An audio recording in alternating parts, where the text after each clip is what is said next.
There are guys who go back and they say, make or break. I just got to get out of here. And so choices, man, choices. But try as much as possible to insulate yourself from the realities on the ground. So I actually came back, closed house, put things in a container right around Thanksgiving, and went back and enjoyed a very beautiful Christmas.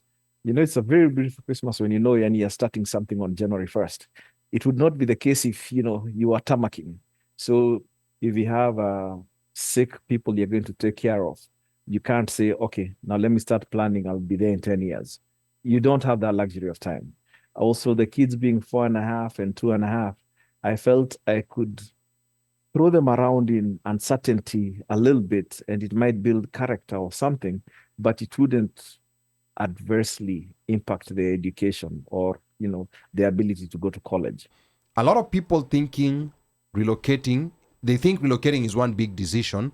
You pack up, you move, and figure it out on the ground. But based on your experience, you talk about a five-phase relocation model, and I want us to break it down. What comes first before you even land? And what should never come first that most people rush into? Kimani. Again, a lot of these things are very circumstantial. There's a person who's looking to go back and start a 20-year process of aligning income streams and investments, and they have time on their hands because they know it's a 20-year process. They know that for the most part, the decision is made. I am moving back. And so I have time on my hands. So that person's priorities and ability to line up that process so that you're decreasing the amount of volatility you meet when you land, it becomes a not so much of a factor. There's a person who will go because mental issues, or suddenly you find yourself in a situation where you need a change of scenery. That's Dave Chappelle, and you'll find yourself in a plane and you'll go back because your mental state at that point is more important than many things. You've been through a bad breakup, a relationship. So many things happen. But if you had time on your hands, and, this came from a person who was an elder who had spoken to a lot of guys who were looking to return. His model was 5 years. Acquire a home so that you're not paying rent when you land. Build a home in shags and have some farming activity going on that can generate some small income, but more importantly, give you a place to disappear when you need to get away from the city. In the next 2 years, each year get some income generating item, some flat here or something like that. Just passive income. And then year 5, move with your stuff, where you put all your home items in a container and you've shipped home. If now in the case where we are allowed to import cars from elsewhere of equal value or CCs or some language to that effect, that is not the car that is left-hand drive because that is not allowed and you can import your Japanese car. Do that. It becomes hard when you land on the ground and you've got some big ticket items you have to take care of. Those fridges, TVs, kadhalikas, houses don't come with that. So, you're starting off by buying stuff. If you can land and these things are not an immediate concern, then you're a lot better. You've insulated a lot of the shock treatment you get. Uh, excuse me. There are guys who go back and they say, make or break. I just got to get out of here. And so choices, man, choices. But try as much as possible to insulate yourself from the realities on the ground. The expectations will be very, very different. You're going to be stretched thin. And the fewer things that you have to deal with, maybe because you've now gone into a 5-year program when you've gotten all these things, your house and income and shags and kadhalika, then you're a lot better off than someone who goes in and says, you know what, we're gonna make or break. Let's do this. So from what I'm hearing you say is that you're not guaranteeing anything. But what you're saying is that these are some pitfalls that you're gonna face. So Yeah. try to minimize them so that when you meet an actual challenge, let's say like your remote job ends, then you're just dealing with that and not dealing with 12 other things at the same time. Yeah. Am I getting you right on that? Kabisa, 100%. Okay. You're eliminating a lot of those 12 things. You focus on 3 or 4 things maximum, but the others, you're not worried about whether there's milk in the house or whatever. Those things are already taken care of. And when we look at the costs today, is it maybe realistic to say that as compared to when you went, that the barrier of entry has gone up? Because what rent used to be when you first went to Kenya in 2013, things have significantly gone up. So could you argue that it is now much more expensive to do it than it was then? I'm not too sure. I don't know. I can opine on that. The Okay. one thing is, rent in 2013 was rent in 2013. Rent in 2026 in an economy that's struggling on many fronts. Who knows? Maybe there's fewer people that could have paid that rent in 2013. So now Fair. maybe those things have adjusted to market realities. Okay. I don't know. The houses in Runda maybe had a line of guys wanting to move in, but now there's no 4,000 USAID guys. And suddenly, so I don't know if the economy has adjusted to how tough things are. Right now, making ends meet is a lot tougher than it was back then, for one reason or the other. So maybe I would expect that the economy has adjusted in a way to say things aren't as good as they used to be, but this house still needs to get rented out, because it being empty also brings in other issues of Yes. break and entry and thuggery and guys taking out switches and electricals and kadhalika. Now, the other thing also is when people, like who want to move, because there's a lot of excitement associated with moving. People even throw bashes here, like going away bashes. When people skip these phases or rush the process, what does that do to them, like when things do not go as planned? Mentally, emotionally, you're broken, man. I know of enough marriages that didn't survive that process. There is a one person, going back is one of those things, especially if you're married.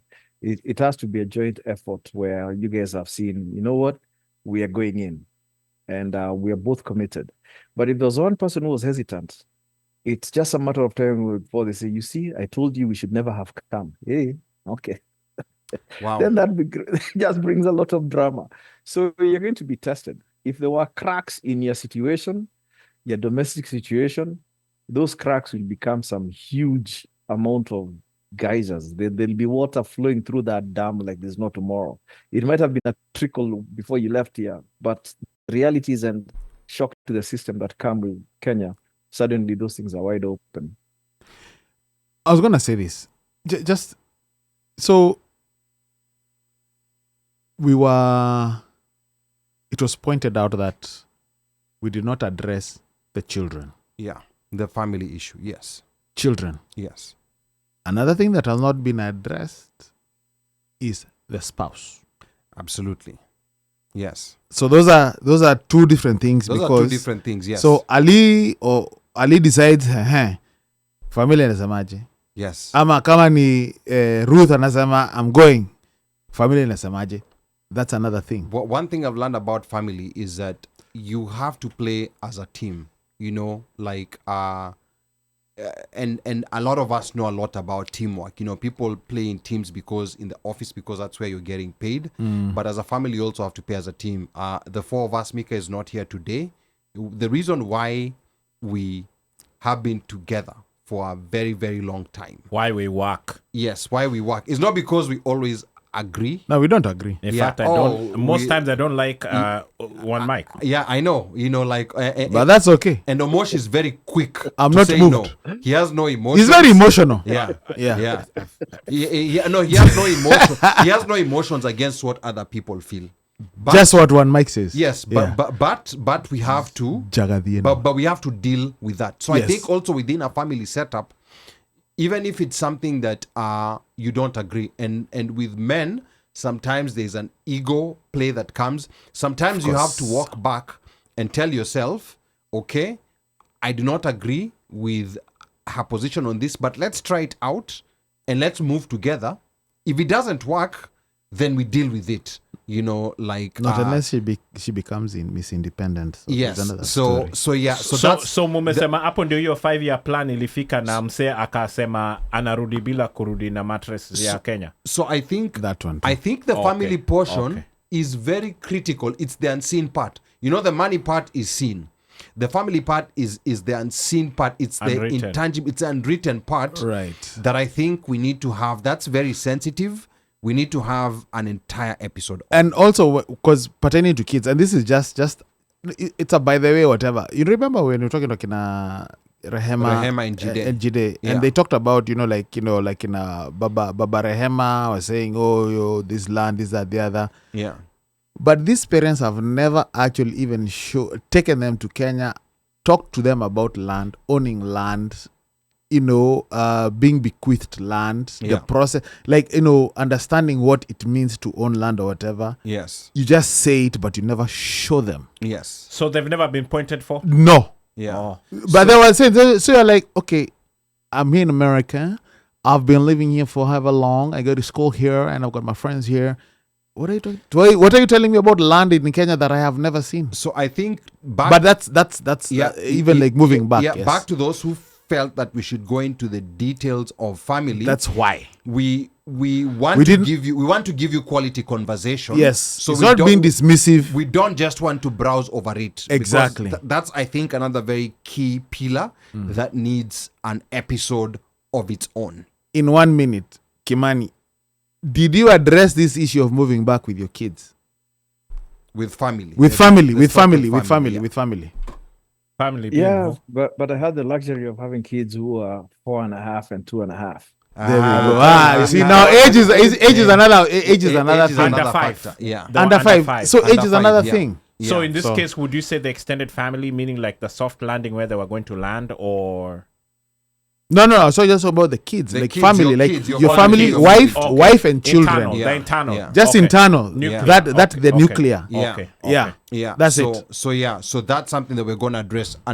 Quite a number of comments, coming in here on YouTube and Facebook. On Facebook, Ateno was saying, so if relocating is such a headache, why do we do it? I get situations where someone is going back to take care of a family member, or a situation where one wants kids to learn their culture, but that's just a small segment of the returnees. For the rest, if it is not retirement, why are you going back? It is not even cheap to live there. Wow. Kimani, I want you to react to that for 1 minute. Hii kamkunji yetu hapa, ni moto kama pasi ya makaa pale Gikoshi. Kimani, react to what Atieno said here for 1 minute, because it's one of those questions that it's a guilt question. Nobody wants to ask, but I'm sure many people, it's running in their mind. Now it has been asked. Yes. Address it, sir. Kimani. So for me, like I said before, the appeal was three-pronged. There was the appeal where I had always wanted to work in Kenya. Someone said in one of the comments, it's unrealistic to go to Kenya looking for greener pastures. It's not greener pastures. It's just the experience of working in Africa. We do so much good abroad, and we always feel like we could channel that home. And we still have that nostalgic idea of home. And you say, you know what? If this is what I'm doing, could it be of greater benefit if it was done at home? Right. So one of the situations for me was to work at home, in certain way give back, not necessarily because I'd go and be a millionaire from the work experience. It was go and work at home and get that experience of working from home, having come here straight out of high school. The second thing which she mentioned was she gets the idea of introducing Africa to the kids. I always think that the one reason why we came and we were able to maybe adjust to this environment was we had Africa to fall back to, and our experiences in Africa to say, hey man, you know what? If I have to work in an environment that does not have heat or does not have this, there's worse at home. So you have that to fall back onto, and it drives you to overcome or succeed because you've seen worse. And then the third thing for me also that she mentioned, which was a factor for us, was my wife was looking to take care of her parents who were Yes. ailing and all the siblings were abroad. So those were the three things that drove the decision to go home.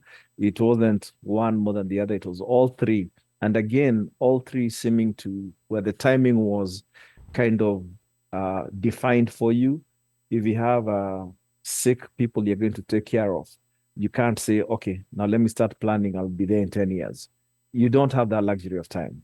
Also, the kids being 4.5 and 2.5, I felt I could throw them around in uncertainty a little bit and it might build character or something, but it wouldn't adversely impact their education or their ability to go to college. So the timing was a major factor.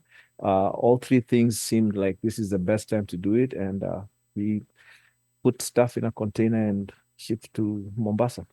So Kimani, you didn't have those jobos that, back, we have friends who, when they were leaving to go to Kenya, would give you a card for their new job that they're going to start in Kenya. You didn't have a job set. Wewe ulienda kupiga tamak? I didn't, which was kind of interesting because the idea was to get there somewhere around just after 4th of July, look for something to do, network, try and see what's going on. And then I think we had tickets to come back somewhere around September 15th, September 13th. And nearing that date, there was a kamkunji in the house which said, the way things are, it seems impractical to leave now. How can we extend this and stay? Lucky for me, through some of the contacts I'd made and discussions I'd had, it materialized in something that began on January 1st. So I actually came back, closed house, put things in a container right around Thanksgiving, and went back and enjoyed a very beautiful Christmas. It's a very beautiful Christmas when you're starting something on January 1st. It would not be the case if, you are tamaking. So I didn't necessarily tamak. I almost had that situation where I have a new business card, only I didn't have one. But yeah, my situation was already, I was going into something January, whatever, 3rd or 4th, the first Monday of after New Year's. Okay. So the actual move, or the make up your mind to move home, was between, to make it now permanent, was between that September cutoff and then when things came through. After that meeting. The decision to move back by faith was more right around the time we would have been coming back after our initial 2 months of looking to see what we can do. And if it doesn't work, we'll move back and then move to somewhere around the country. That decision was made first, and then things fell in place. It's definitely not advisable to do it that way because you're going by faith and there's nothing concrete that you have, but it worked for us. Okay. Thank God. All right, good. Again, the number to call is 202-683-4570. Press star 5 to speak. Of course, we have Kimani. We're still talking about relocation back to Kenya and how to make it work. Your time in Azidi I'm going to go through, a couple of comments here that I've been seeing coming on YouTube. Na hapa kwa Facebook, Nyambura Njoroge, karibu sana. Nyambura says, moving back to Kenya requires a complete change of mindset. You must live as a Kenyan and stop associating yourself with America. Yeah, so that is Nyambura. And then Indefatigable Wanjeri anasema washeke moto ya kuotea mbali. That's talking about bonds. And no, it's talking about bonds. And actually, PWCHR says high interest bonds means high risk. Never sell your house for that. For that bit, put up what much you can risk. That's very true. And then Biosef anasema, bro, cost is flooding. Did Papa Remo flood Watamu? I don't know what Papa Remo, just tell us what that is. And then Biosef anasema, why Joho's fiscal policies at the port? Elaborate on that, B. Joseph. And then Mr. America says you should also interview Ryan Fagan, an African-American real estate investor in Kenya. Mr. America, please tell us more about Ryan Fagan and why we should interview him. And then Kennedy Bungay says, hello, I'm Kennedy Bungay, working and living in Warsaw, Poland. Good Allah. job. Your show is really might educative. Mr. Poland. I think it might be the first from Poland. Yes, you might be the It's a first from first. you Yeah. might be the So first let's from come to it, Poland. Yeah. So tell us about the Polish experience. We would love to hear hear kabisa, that. yeah. And then PWCHR and Sema, bro, do the show on bonds. It's never bad or good. Invest with knowledge. Yes, here bonds. There are people who will hate me permanently when I reveal what I know. But and this is, by the way, public information, but we will do that another day, especially those Kenyan bonds. That's a story for another day. And then Joseph anasema Ryan is a passport bro kind of guy, but he married a Kenyan to get benefits. Wow. Okay. So Which now Ryan is this? I don't know. It's That- I guess clearly it's on YouTube. Yeah, clearly it's someone It's on YouTube. called, let me see what the name is. Ryan Fagan. Ryan Fagan. Yeah. And then don't know Joseph that. anasema I would talk to a seasoned real estate agent in 254, not Ryan.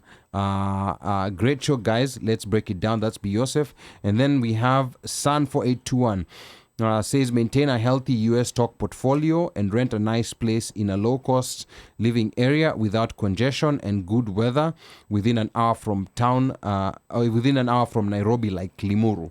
And Why not then, just buy in Nairobi? and then Joe anasema government bonds are risk-free. There is no such thing as risk-free, but we'll talk about that another day. Ask people from Ghana.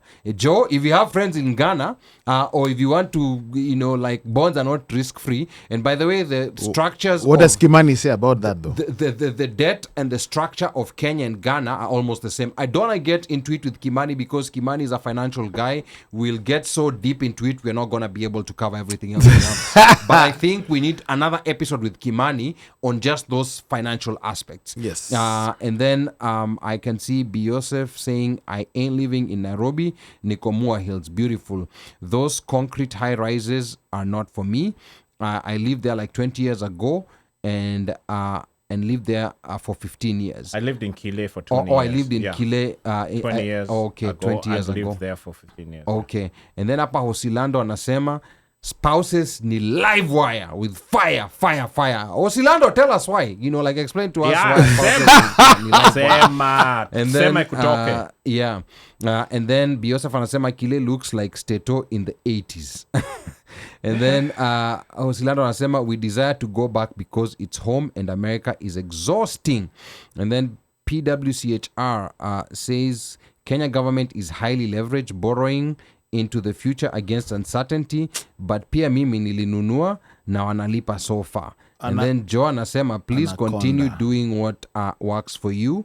And then Wairimu anasema alternative pastures, not necessarily greener. I like that term, alternative pastures. And then coming back here to Facebook, our anonymous with a foreign script name anasema went to Caribbean a few years back and met a few Kenyans who have planned retirement huko. In 3 hours you can be back in stateside for lunch with your kids. My parents always told me, what are you coming back here to do? That has stuck with me. My parents are no longer living and I have no siblings. I think we need to reach out to Kenyans who have settled elsewhere. I've spoken to some and they have very valid reasons why they chose to live in places like Virgin Islands. I think the people who move back have family connection. And then we have Kailash Jangir, I love that name. Anasema hi, but welcome. And then Sami Ngure says, I struggle with the idea that folks should leave everything they've learned abroad behind. Why don't we take what we learned, bring it back home? Then Washeke says, US treasuries are the only risk-free bonds due to the US's ability to print money and the USD being the world's reserve currency. By the way, with this war, Washeke, the status of the dollar as a global reserve currency is at risk, but these are deep financial policy, economic policy conversations for another day. I don't want us to lose, some of the things that we have to cover. We Kimani, we've talked about money, structure of money and planning, but then there's another side that we hinted on a little bit, that people rarely speak about. Why don't people talk about failure when they move back to Kenya? What is it about that experience that makes people go silent? Because from the outside, everything looks fine. So what sometimes is really going on behind the scenes? And of course, the word failure is in quotes. Kimani. I'd say there's just so much pressure to succeed, or someone pointing out how dumb were you to come back. If this is what you're going to end up, you should have just stayed with what it is you had there. And I like that you say failure in quotes. Me, I never think you ever fail in anything. If anything, you learn a lot about the experience, good or bad. You become a better person because you went through it. There's a lot of people with theories about going back home.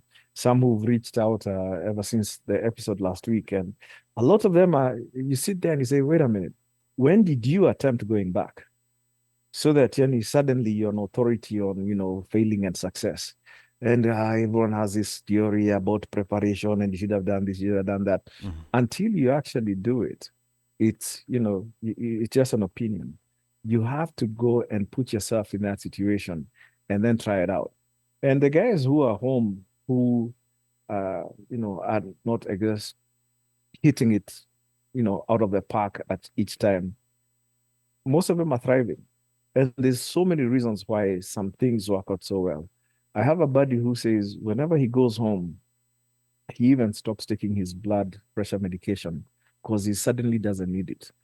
The level of walking around or exercise, or the elevator is not working in some building, and you're eating some good food and fresh vegetables and fruits and all that, your lifestyle, maybe the stresses of getting things done in situ.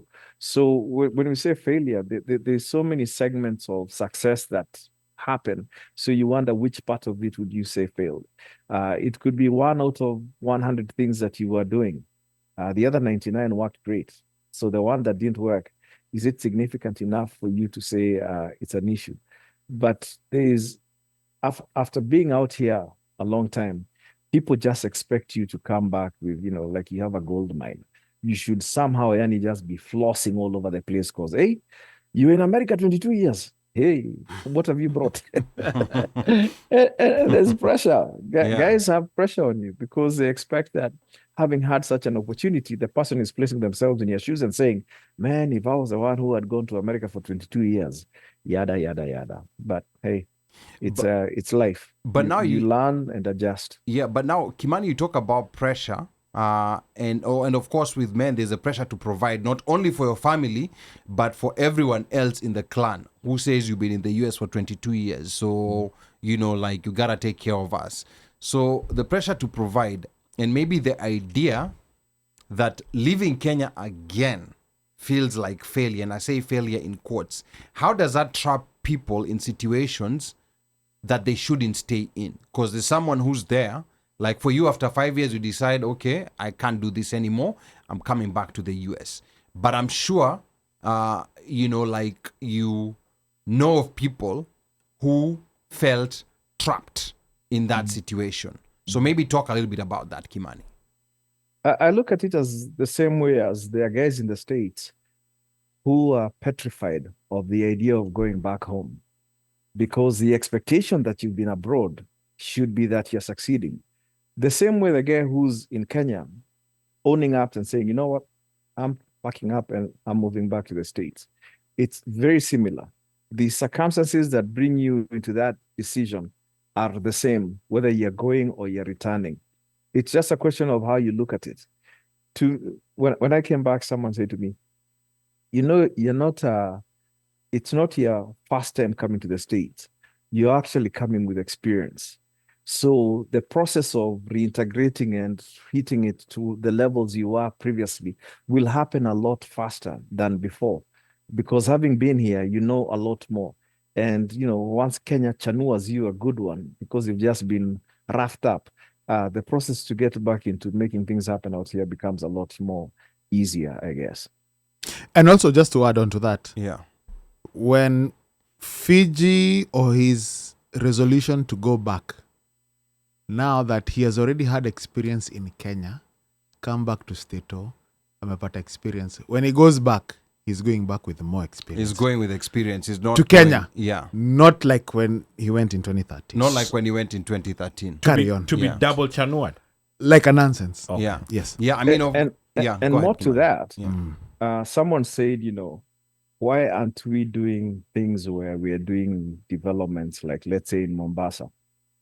That idea came to me because when you're trying to insulate yourself from the shocks that come with the Kenyan reality, the Kenyan lifestyle, the Kenyan banking, the Kenyan working life, whatever, you get to the idea that you said, no, we're at a point where we can build our own little communities with certain standards and HOA ideas of how we want the place to operate, because we want roads to make sense, we want lighting to make sense, and all these things.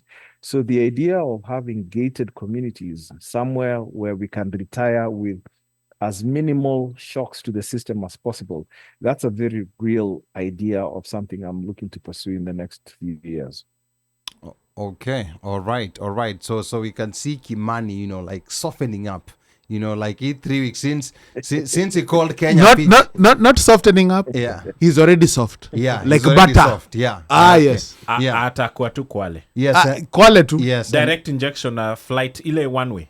Ile Yes. inaenda Ile Ethiopia. inaenda kutoka atachukua Ethiopia alafu straight Direct, to he drops. Bole Yeah. to He Mo drops. to Maabadha. Okay, Yes. now Yeah. Upper Joe is saying something interesting. He's saying the US dollar will never collapse. Almost all countries, including China and Russia, have their reserve assets in US dollars. And also to that effect, Washeke is saying US Treasury are the only risk-free bonds due to the US's ability to print money, and the USD being the world's reserve currency. It might be at risk, but it will take decades for any change. That's true. And I think this is where, there was once a cabinet minister in Kenya, I'm not going to mention his name because he passed away, who said, history is the most useless subject, which is very sad when people say things like that. So before World War II, the US dollar was not the world's reserve currency. It was the sterling pound. So the sterling pound, it did not collapse. It's still there. It's still in existence, but it doesn't have as much power like as it did before. And what Washeke says is fairly true. This collapse is not going to be overnight, but there's going to be some significant changes. You can already see movements. If you follow global financial markets, you can already see movements of treasuries globally in China and many other countries away from US treasuries and diversifying into other spaces for their currency reserves. So we can already see that movement, and the percentage that the dollar used to have as a global reserve over the years, it has declined. So it's not going to be a spectacular drop, but it will be a gradual phase out. Then there's another index, I can't remember the name of the index, which I think people don't pay attention to. It's an index that measures the US dollar against a basket of other currencies, 6 major currencies, including the sterling pound, the Japanese yen, just some major world currencies. And when you look at that index is when you're gonna learn with those Kenyan bonds that you are saying, oh, I got 10%. When you look at that, when you look at those indexes is when you're gonna realize, because I think a lot of times we do make comparison. So with the Kenya shilling already, if you look at it in the past 15 years, it has lost significantly to the dollar. So if you are earning an average 10% over those years in Kenya shillings, you can easily call that 4 or 5%. And here I'm just throwing numbers. You can easily, or even maybe 3% when you look at the dollar return. Now, when you add on top of the dollar return, the dollar has also lost against the euro, against the sterling pound, against these other major currencies. Because also alternative currencies that you could be investing in, you will realize how much those bonds are not paying you. And the bonds, of course, pay in simple interest, but that's a conversation for another day altogether. We don't hapa want to kuna ma get... conversations for another day Yes. zimetupita. Ziko Yes, nyingi, yes. hata- Ziko muop. hii Yes. syllabus yake hata imepita za nini. We don't want to get distracted. Hapa PWCHR anasema failure is not trying and couch quarterbacking. Kimani learned a ton from the move that will pay off in his next stage. And then Yosef says Kenya needs a reset. Let's talk about failure. And then Warimu is saying, when considering Kenyan bonds, pay attention to inflation and possibility of haircut. In the case of Kenya's default, if you're here in the US, you're better off with the S&P or total stock market. Your haircut that Wairimu Nderitu is talking about is what I did not want to mention. It's what we're going to have in another episode, because that the haircut is what people in Ghana got. I was gonna say Yes. that Ghana. Did Yes, they get a Ghanaians. haircut or their necks were chopped? No, not all, they got both. Their returns, kuna wale walikuwa wanaenda kucash, unaenda kucash kesho, you know, like you've been waiting for it, retirement, leteni pesa yangu, unaambiwa wait another 10 years. We are not cashing out right It now. was about 15, right? And then It there's was about some in Ghana. Yeah, in there's Ghana. some who are being told, you know, like you are supposed to get X, but we're giving you Y. You either take it or leave it, a Take much it or lower leave it. amount. Chaguo ni lako. So and the economic structure of Ghana, the debt structure for Kenya and Ghana, they almost mirror each other. So pay attention to this. Jimmy Wanjigi talked about this a lot. And I think people are not paying attention. People are attracted to those attractive rates that the government is offering. But that's a conversation again for another day. And then Apa Joe anasema the stock market in the US isn't immune to volatility. Have you been monitoring the S&P 500 down, Nasdaq lately? The up and down? Yes, we're going to talk about that. I don't want us to get into all that detail. And then PWCHR anasema one mic mkona topic mob za kufollow up. Your channel can grow a lot. Thank you so much.